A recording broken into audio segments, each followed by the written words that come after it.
down. Welcome back to the O Show, man. Make sure my audio working. Okay. Let me make sure. Oh, yep. There we go. Hey. We're gonna snap right into it, man. Episode like five, three, four, two, one. Okay.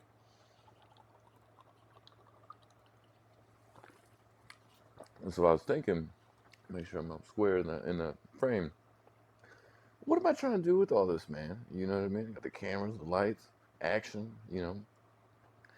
If I could, I'd help some people, man. So I made a mistakes for probably, everyone watching this. And what are mistakes if you don't learn from it, man? And that's kind of where I'm at now. If I knew now what I know, back when I was 16, I would have went and did everything completely different. I don't know how much differently. I mean, it was a lot of fun, it made for a lot of crazy stories, but it's experience, man. It's experience that you learn from. You see what I'm saying? If you don't have the experience, you just gonna like, oh yeah, your parents like, oh don't do that because it's bad. Why? Oh, I don't know, man. Like you got to go out there and make, some mistakes, or you got to go out there and try hard. You got to go out there and learn what a work ethic is. And in the last episode, I was kind of toiling around talking about when I was younger and in the city I grew up in, man, and it was a wild place. You know what I mean? You meet a lot of wild people. You do a lot of strange things because, hey, man, it's being young, being a kid, growing up, being wild. You know what I'm saying? Like a horse is, a wild horse ain't rideable until you break it. And I feel like I've been broken. You see what I'm saying? And that's the thing, man. You got to get out there and enjoy it. You got to live life to the fullest. And a lot of that is going on the adventure, man, and feeling bored with the circumstances. Because if you do the same thing every day, oh, I'm gonna do this. It's kind of boring. Yeah, life's gonna get boring, man. And growing up, chasing the wrong things, chasing women, chasing money, chasing, whatever. There's all kinds of things you can get lost in this sea of life. You see what I'm saying? You can be a ship at sea with no compass, just aimlessly wandering. Like, oh, that I've heard that this makes people happy. I've heard that makes people happy. Why don't I chase this for X amount of time? And I get it, and it's not. It's not what brings happiness, man. Like, it's taken a lot of years to get to a certain amount of personal growth and learning and meeting people and like, man, you know what, maybe they're bad influences, man. Maybe I shouldn't toil around with them, or like maybe that old head was right, and um and that's part of life, man, is the um troubleshooting, because none of us got a user's manual. We just always are troubleshooting, making mistakes. Oh man, how's this work? If you don't ask anybody, uh, you know what I mean? Or listen to other people, and you're just so busy doing, you could be so busy doing the wrong thing for so long. And then you're like, man, I'm 37, man. I'm sitting in this apartment. Like, I should have, I mean, I think I got a lot of things that make me happy. And I just, like, I get sidetracked. I'm like, oh, man, I'm missing something. But what is the missing something part of it? And I'm not missing anything, man. I got it kind of all, there's some countries, third world, that don't have all the amenities that we have here in the United States, and we're one of the best well-off nations that have something to eat, have a job to go do. There are jobs to go be had, and we got it all, man. But we just confused. We're a little confused, misguided, misled by maybe the mass media, whatever, man. You see what I'm saying? But inside, we got stuff to work on, and that's personal development. And I don't know. That's if I could help one person see the error in their ways or the error in my ways, because I made a bunch, man. But anyway, so I had to leave my small town. Not small, it was a city that I was living in, and I got tired of it, man. And I looked at all the opportunities, and there was, and then I was kind of still broke inside, man. Um, but I was missing something. I was like, man, let me go out and explore the world. I got my CDL to jump on the adventures of just going everywhere, man. Because I've always kind of liked moving, starting over new. You learn things that way. You learn how things work in a new spot. You learn how people are in a new spot. You see life on life's terms, man. And that's where we left off in the last episode. I was getting into my trucking career, um, And I met a lot of great people through trucking school, man. That was a cool thing that, people from all walks of life, that they were kind of in that same spot of like, yo, I got to do something to make a good living. I got a family at home, kids at home, wife at home, whatever. They had stuff going on, and wherever they were at wasn't panning out until they leveled up, and that's where life gets interesting, man. 'Cause you meet people from all walks of life, all ethnicities, and they're all trying to get it in and trying to figure out a next way to level up. And I think that's kind of what life is, man. Is it's just different levels. You go through different seasons. You outgrow the places that you're from, outgrow the people or whatever, and you just got to go and check it out. And that was the coolest thing of trucking, is that you all had that camaraderie, that y'all were lost, but whatever was necessary from what you knew best is where you're going to go. Um, and that's the thing, man. It brought some like-minded people together, and that's sometimes what you have to do. Is if you're like-minded, you either have to go search out people, resources, places, or things that you kind of feel you got in common with other people. Um, and that's throughout life, man. It doesn't matter if you got some weird hobby. I'm the only person that likes this. It's like I'm an otter with this little rock that no one cares about but me. But world's a small place. You venture out. We've got social media, um, forums, groups. You can find community in these areas and avenues, man. You just got to go down them. And so trucking was one of those things that was like trying to level your life up. We all had different hobbies, man. Skateboarding, drums. Other people had, writing music, outdoors, man. But it was like we all had to level up, and that was the thing, is that that was kind of a little family that you met and you stayed in contact with as your career in trucking evolved. You know what I mean? Because it was for a training company. We were getting paid, not a lot, but we were getting the knowledge that we needed, and the work ethic that was also needed to persevere in whatever other avenues we had to get going. Um, so we all stayed in touch, man, and that was the one thing that, like, when you're driving coast to coast, you got other buddies that are driving coast to coast. Everyone else has regular jobs, 9 to 5, 5 to whatever, 1, or just busy, and you kind of really had a brotherhood in that little tight knit community of dudes that you went to school with. You guys were all learning the same things, all new at it. You know what I mean? So as you kind of grew as a group, y'all turned into a little family, man, and that was cool because you kind of always kept in touch with these strangers that you um, that you had just met, with this common shared goal. And the trucking community was cool because y'all was traveling.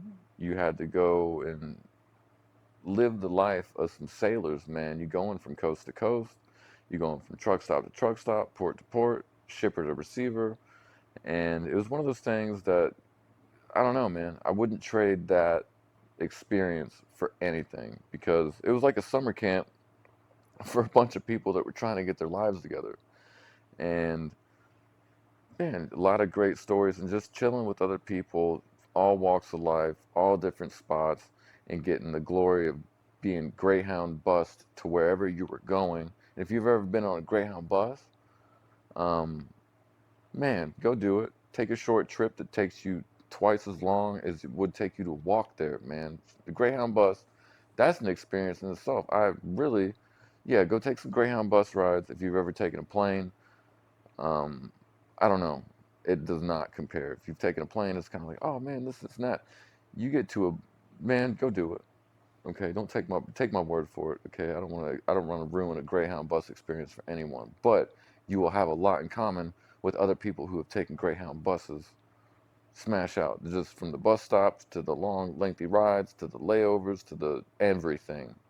Go take a Greyhound bus ride. Okay. Oh, me and my family are gonna go book a cruise. Go and take your family on a Greyhound bus ride to the next state over and enjoy a week-long trip of just nothing but stuff you can talk about for the rest of your life. All right. Yeah. Greyhound buses, definitely experience. I highly recommend that. If you're bored and don't even know have any kind of travel goals for the summer, Greyhound buses. Um, and that's cool, you know what I mean? Like, so over the road was its own trip. You you experience a lot of things, a lot of people. You meet people at truck stops. Everyone's willing to talk because it's such a lonely kind of job, and you're always on the phone with people. You got your Bluetooth headsets on, cruising, hearing about their experiences. That was really tight. Um, and then my homie George, he was, we were all getting paid pretty low. My homie George, older cat, and he was like, "Man, I'm in Oklahoma, man. We're in the oil field. I'm getting paid, real well." And I was like, "Wicked. I'm probably gonna do that next." And then I had some home time. Went, filled out the job application, got all the stuff sent off. Go back to my truck, get a call from the oil field company like a week later, and like, "We need you, man. When can you get here?" I'm like, "Dude, I just got this job. I just got my CDL, really, and you sure y'all are gonna hire me if I make it over there?" Like, "Absolutely." And I was like, "All right, give me 3 or 4 days." So, and I didn't really mean to leave the trucking company, high and dry. But when I went and picked the truck up, I was picking up an abandoned truck, and that's what happens in the trucking industry, man. You get your license, you get lied to, and then you don't really super feel great about the lies that you're telling because you're away from your family. Anyway, hit the bricks, man. We drove my truck to a Kenworth dealership, took the keys inside, like, "Hey, I'm gonna leave on vacation for a little bit, aka forever." Um, my dispatch lined up to where they could that I was going to go on some home time again. I was like, "Okay, I need to take it to a facility where the truck can be stored." Go in, talk to the guy. I'm like, "Hey, man, I'm going to go on vacation." I was like, "Do you guys need the keys in case you need to, move the truck around?" I was like, "Well, you're coming back, aren't you?" I was like, "Yo." Um, Left the keys where they could be found, and took a. They didn't have Uber back then. Took a taxi cab to the airport, flew to Florida, and drove to Oklahoma, and started my job in the oil field, getting paid real well. And that was the one thing that, like, man, okay, so you grow up, you always want a good amount of money because for a while there, like, ends aren't easy to be made. You know what I mean? From traditional jobs, you're kind of getting paid X amount of wages.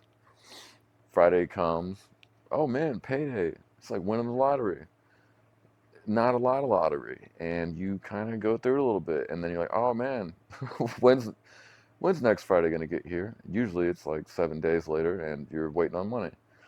Oil field wasn't like that. Oil field, you didn't really have any days off. Okay, you didn't have many nights off, and you reach a earning level which you think is success. You know what I mean? Once people hit $100,000 a year, like, "Yo, I'm successful. I made it." You kind of adjust your spending to match your earning. If you have no goals, a family at home, yeah, man, you just kind of like, "Oh man, it'd be cool to have RC car, Nitro RC car. I've always wanted one of those. It's always out of my budget. Now it's not." You see what I'm saying? You get all these crazy ideas like, "Man, that'd be cool once I have it. That'll make me happy. Doing this would make me cool. Versace sunglasses would be great. Gucci wallet would be cool. I've always wanted that." And then it's just things at that point. And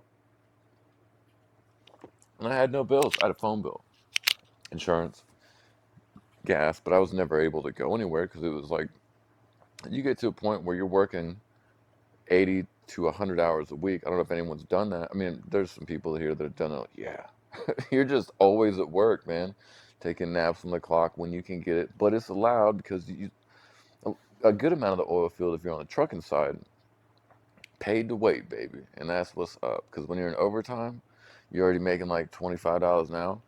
You making close to 50 to take a nap. 100 to take a nap, 150 to take naps. So when you get paid, you're like, "Man, I'd go ahead and blow some money because I earned that while asleep." Yeah, you know what I mean? So that was great. You know what I mean? And but you also kind of learned that, like, okay, great. Material things will not bring you happiness, okay? But you never had them, so you just keep kind of like, oh man, I want some new shoes, I want some new shorts, I want some new shirts, I want some new jewelry, I want some new rings, I want some new hats, I want some new sunglasses, whatever. So you get all the materialistic stuff checked off, and you're like, man, great, whoop-de-doo. And then I was like, man, I was talking to my dad, and I was like, well, dude, I think I'm gonna buy a Hummer. Like, yeah, H2, I'm balling pretty hard now. I've got like everything that I need. I was living in a man camp, but like, I had no home time because there was no home. I was just kind of living there rent free. I was like, yeah, I'm balling pretty hard now, and I'm thinking H2's the move. My dad was like, dude, are you, what? No, you don't need a Hummer H2. I'm like, yeah, but it'd be pretty balling, and I've always kind of wanted one, and he stomped on those hopes and dreams, but with good reason, because had I done that, I would have been broke. You know what I mean? 8 miles to the gallon, H2, not super reliable. Yes, it is essentially a Chevy Silverado. Poorly, you know what I mean? But they've got a bunch of, problems. Yeah, so my bearded dragon's eating some dubia roaches.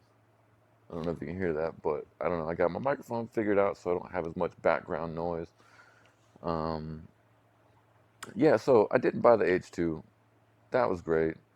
And then I was like, I had another buddy who was in Colorado who was hauling production waters, another different side of the oil field that wasn't on the drilling side that I was on in Oklahoma.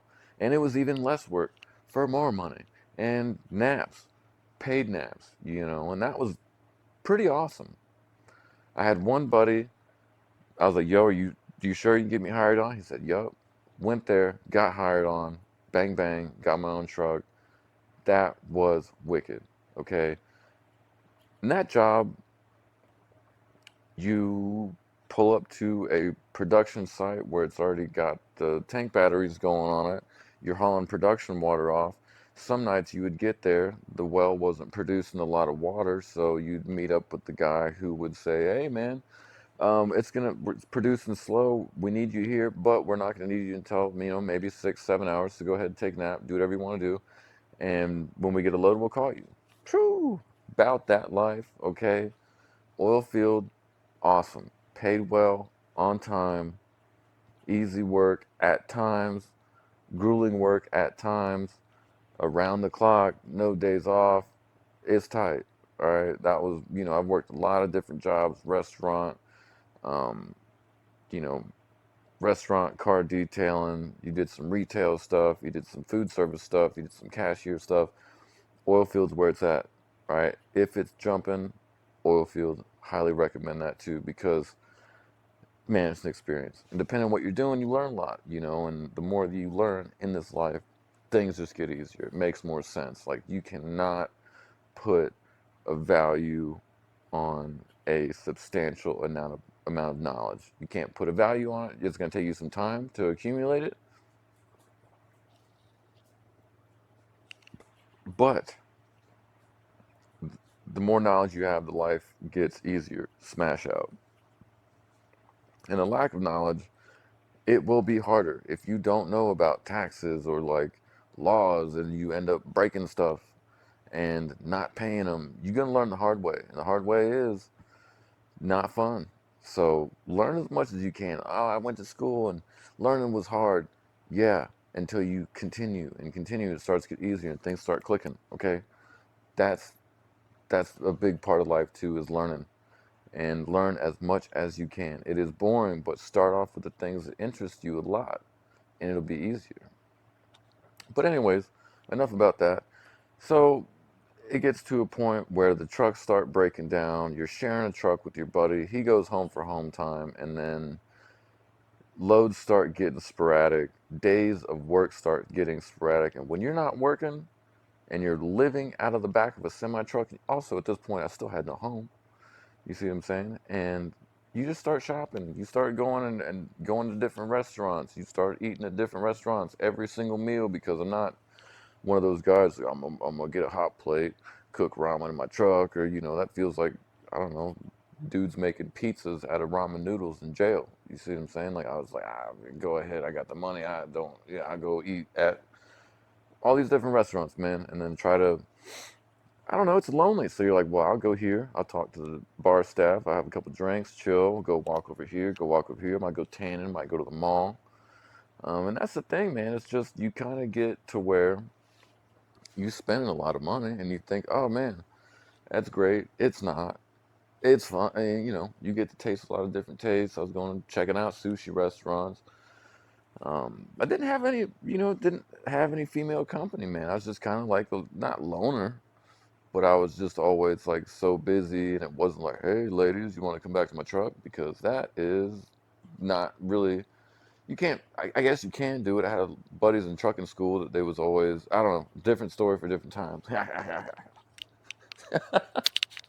They was good at it too, man. I don't know. And that's the thing. Some people do different things. That wasn't necessarily my forte. You see what I'm saying? So I eventually went back with my tail between my legs, back to Oklahoma, back to the company that I had left, and went back to the drilling side of things, and it was more laborious. And we were really just hauling drilling mud off of frac tanks, taking them to a field, putting a spreader plate on the back of the semi Class B tanker, and soil farming, which is drilling mud that has low enough chlorides that you can put on a farmer's field. It's essentially fertilizer. If the chlorides get too high, you're gonna burn the grass off some fields. You're supposed to check them. New guys didn't always follow procedure, and we always go, go, go, go, go. So there might have been a couple of occasions where someone burnt some fields up and grass wasn't able to grow there. So I don't know. I don't know what happened. Mistakes were made. So, anyways, that's what we were doing. And then sometimes when the drilling rig would move locations, they have the drilling pits where the mud kind of gets either the trash mud that has to be hauled off site that they're not able to recycle because at different stages of the drilling process they use different thicknesses of mud, such and so. Go work the oil field. You learn a little bit of that, a lot of it, because that's all your job entails. So yeah, and it's living back at the man camp, hanging out with my homie Theo. He was like an older dude, really good cat. You know, uh, yeah, he's a really good guy, man. Older black dude. He lived through like the segregation era of America. His family on the farm. Man, a lot of cool stories. Theo, man, rest in peace. I'm not sure where he's at, if he's still with us, man, but he was a good roommate cat of mine. And so yeah, then one night I have to go to this facility where after you haul a certain amount of loads, your tanker just gets built up with heavier and heavier mud that starts reducing your hauling capacity. Had to go and get a washout. And it's like 4 o'clock in the morning. I go in to the facility. I pull up, get my notebook ready, get my paperwork ready, walk in. Beautiful girl. See what I'm saying? What? This is 4 o'clock in the morning. I haven't seen a beautiful girl since I have started this journey working. Period. Smash out. You work in the oil field. There's not a lot of women there, and something happened, man. Something clicked, and I didn't really know how to act around her. And I was like, this is an opportunity I might not ever get again.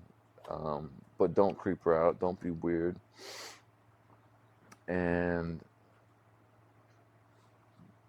went in there. I was acting kind of weird, but I think that's what drew her to me. Um, yeah. And then in that facility, they have a bunch of, they had a refrigerator in there, okay? You could go in there, you could make whatever food you wanted, Hot Pockets. I was having like, the Uncrustables. I probably had like 5 or 6 of those. I had like 4 or 5 Hot Pockets. We had corn dogs too. I had about 4 of those. I would tear it up. Don't ever let me loose near free food back then, especially around a pretty girl. At the time, I could sit and chill and eat it and enjoy my life. So I was doing that. Then I had to go to the bathroom. Okay, I didn't know. I found out later that my now wife smelled everything I had going on in there. Felt kind of embarrassed, but I was wrecking shop, boy. I was just that's kind of embarrassing. But that's what, I don't, anyways, kind of a little sidetracked on that. And that's the thing. I left out of there. I was like, man, I don't think I'll ever see this girl again. I've never seen her before. And then I left. And then a couple weeks later, I get a Facebook message. And it's her, man. I'm like, yo, what? This is what's up. So on there, too, we had chatted a little bit back and forth and started spending some time after that. And yeah, so I mean, it's one of those things where you meet people on your journey in this weird place called life, and you meet them in the most random places that you never would, man. And I never would have met my wife had I not left my house, went across, did this whole journey of trucking, bumped up to her in that late night in the oil field. You see what I'm saying? And I'm not saying it's gonna happen to everybody, you know what I mean? But sometimes if you lived in your hometown and never bumped into, you know, the one, like when you notice it, it happens, and that's, oh shit, this is completely different. It's not someone you gotta sit there and try to get to know you. There's an attraction. It's like magnets, okay? But sometimes you gotta go out in the journey of life, go and follow your career, and it'll happen, man. And I wasn't looking for a wife. It's something I stumbled upon. Um, yeah, and it happened, man. I didn't ever think I would get married. I wasn't, you know, I didn't think I was the marrying kind of guy, but, when things happen and align just right, you got to make sure that that one doesn't get away, you know? And I think that a lot of people, man, they might just not want to be lonely, so they might get married to the wrong one, possibly. And I don't know, when you've had some past relationships and there's some work to keep it going, um, maybe just let it go and see if it comes back, like they say, because odds are, if it, and don't be like, I need it back. You got to go and find ways to be happy completely by yourself. You see what I mean? Like you've got to be able to enjoy life in just complete solitude. And I know I don't bring her an extraordinary amount of happiness. I don't base my happiness on, you know, only having her. She's not here right now. I'm perfectly content. I know she's coming back, so I did set her free, and she will more hope probably be coming back. But if she finds another man that makes her happier, I can't be mad about that either. You see, like, and that's the thing, like, you gotta be willing to set stuff free, man. I know that I got great thing, and nowadays in life, I gotta look at it, and I'm like, man, I gotta be a good enough man that she still wants to come back. Because if some man out there go ahead and sweep her off her feet, then that's on me, kind of, because I wasn't you know, on my toil properly, and she scurried off. I can't let her scurry off. So and that's the thing, like, you can't be possessive over a woman. We'll say that if she wants to go, you can go ahead and leave, okay? Go ahead, fine. I'll be fine without you, and you got to mean that too. But that's some internal self growth. Because if you have your base happiness off being happy with one person around. Like, oh, I feel so great when she's around. I know how I feel so great when she's around because she makes me feel good. That's you gotta you gotta get over that, man. You gotta be happy with your own presence. Get kind of wrapped up. Get kind of wrapped up, and that's life too. Like no one wants to be alone, but if that's the cards you get dealt, and you gotta be alone, you gotta be happy with that, and you gotta learn how to be happy to be alone because sometimes it's hard and you're like, man, I'm lonely, but you know, that's life. So her and I get together, we move in together, things are going great.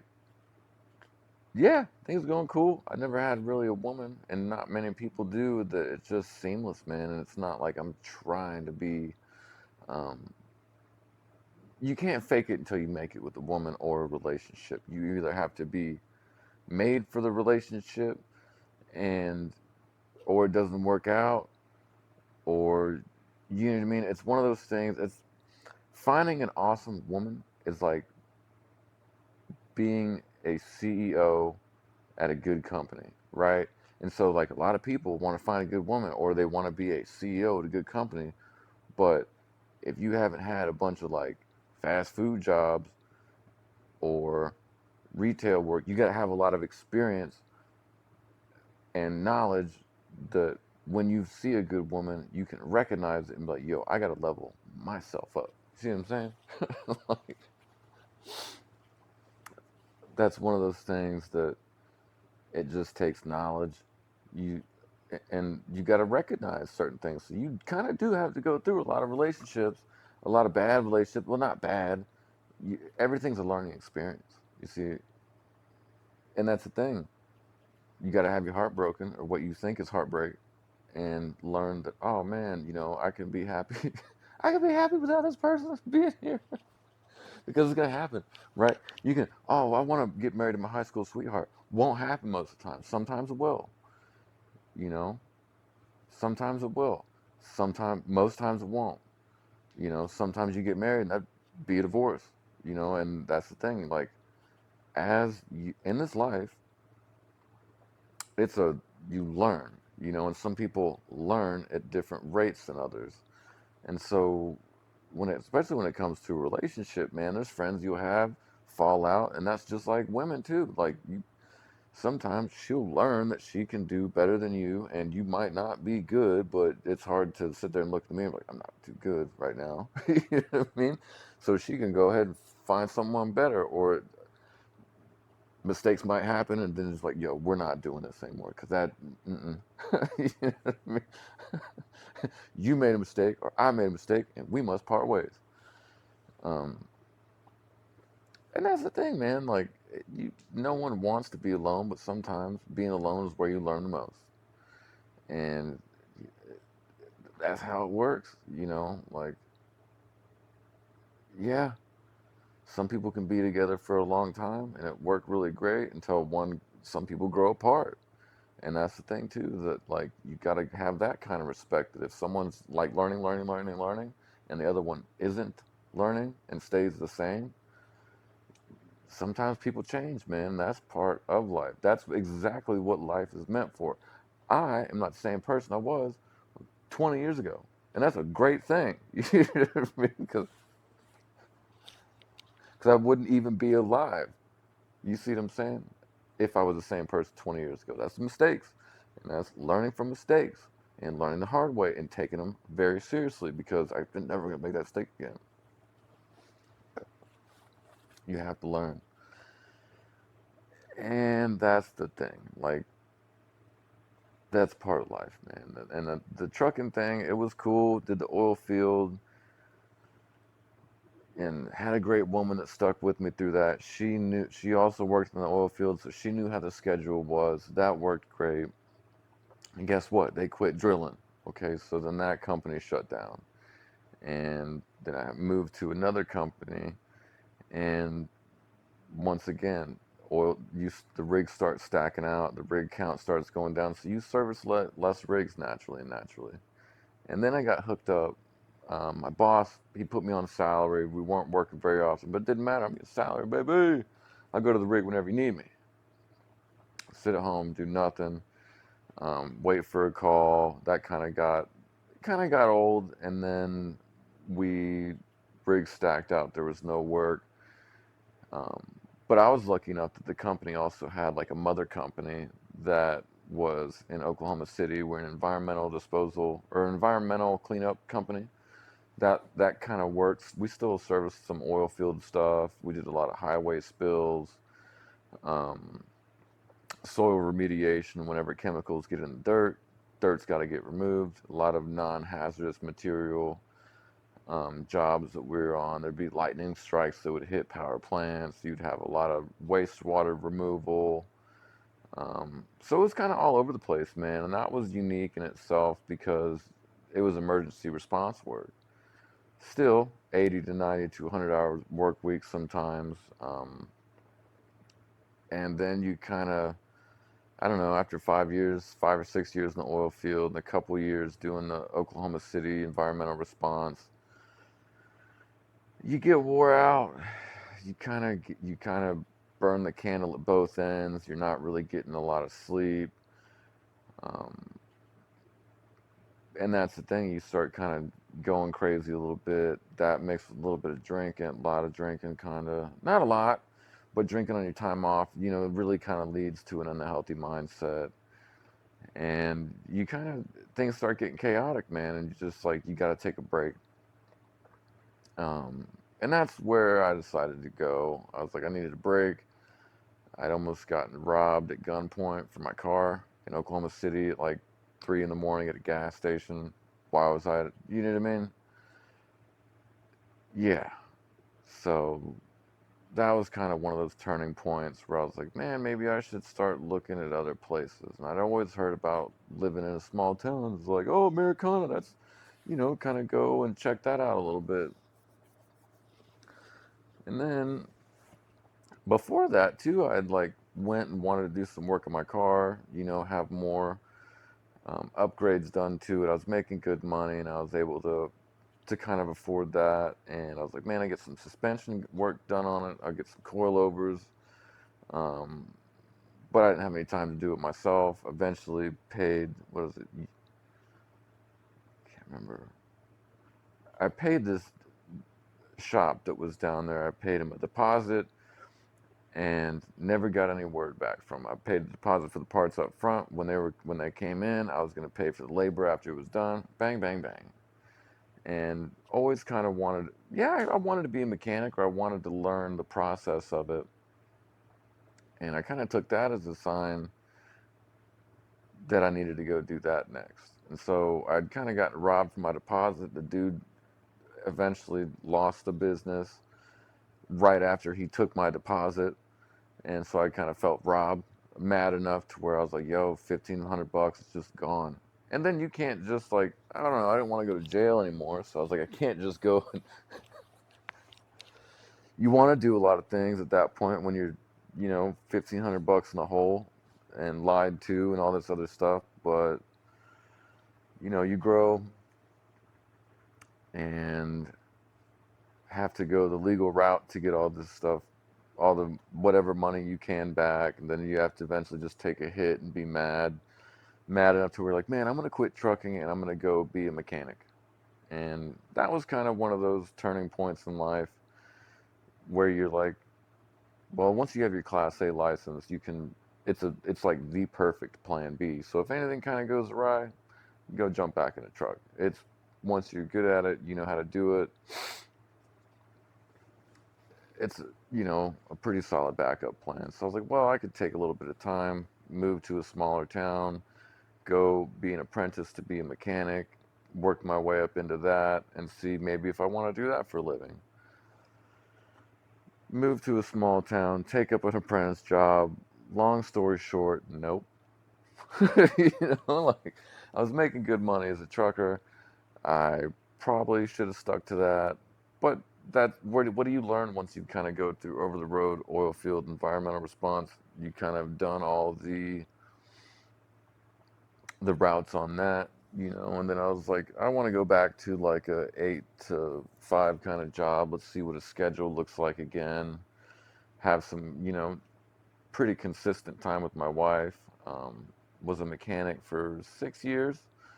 And yeah, learned a lot of things, man. Gasoline, diesel, carbureted, fuel injected. Nerded out on my free time with other kind of projects I had, little go-kart projects, motorcycle projects, project cars. Eventually had a driveway 8 project cars, 9 I think at one point.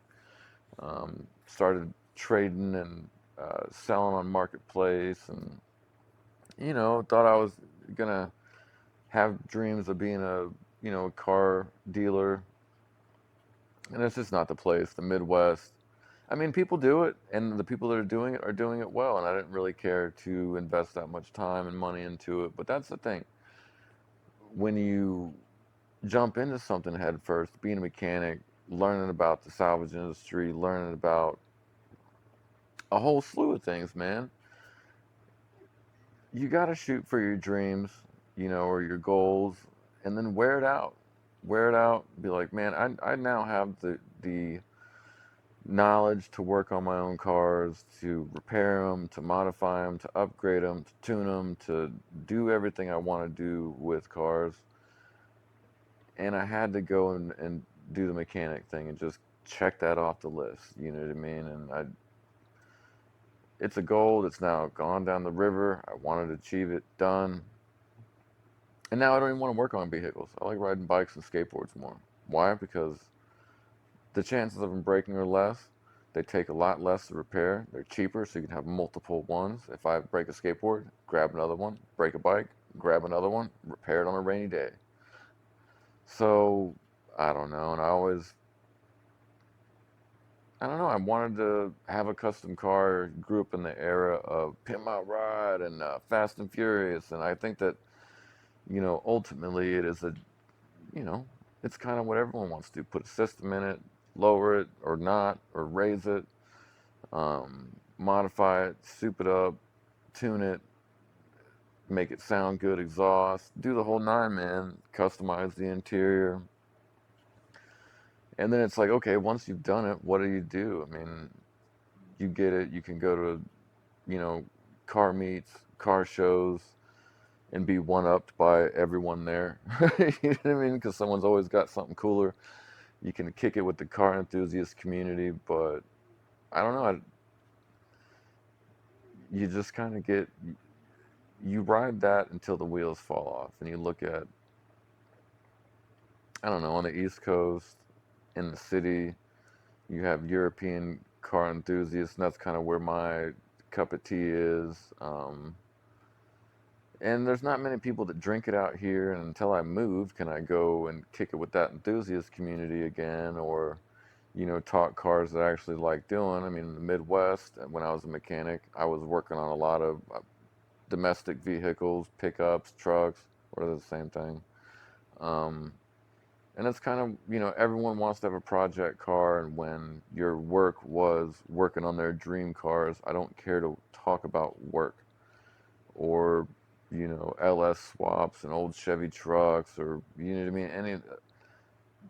The stuff everyone really wants to do, once you really do it, it's a lot of work, and not a lot of people want to go and do the work or obtain the knowledge to make the work go by seamlessly. Like if you're trying to swap engines, there's a lot of issues you can run into.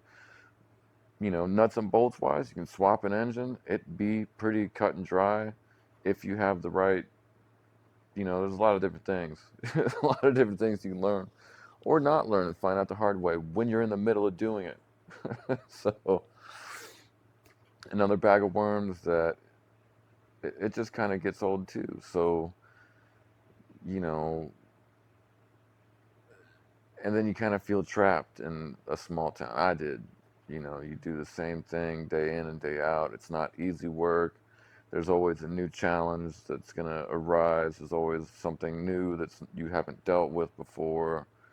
It's a lot of mentally taxing work. Um, Not even the work so hard, but just the environment too. You could be knee deep in trying to solve this really wild automotive riddle repair scenario, and oh, you fix the tire, oh, can you do this, oh, I want to talk about this project, I want to talk about this. You know what I mean? You got a lot of people walking in the shop that are stopping you. You know what I mean? So that's so much fun. And then you got a lot of other cars that need to be fixed, a lot of other people bringing stuff in. Done with that. And it's for some people, um, and if that's kind of like your only means of making ends meet or only knowledge, you know, that's cool.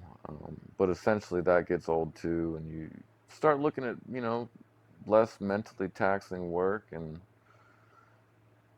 different scenarios that you'd want to live in, and just to do something else, man. And that's kind of where I'm at now, and, now I've got a really pretty mellow job, not really mentally taxing. You get a lot of free time, and that's the thing that, like, I don't know, tying your work to your self-worth isn't really where I care to be anymore, like after making a good amount of money in trucking, making an okay living in mechanics, like it's all pretty mentally or physically taxing work. You know what I mean? Everything is kind of work to a degree where you have to sell your time or rent your knowledge to this entity that you get paid based off what you know or what you can do. Ah.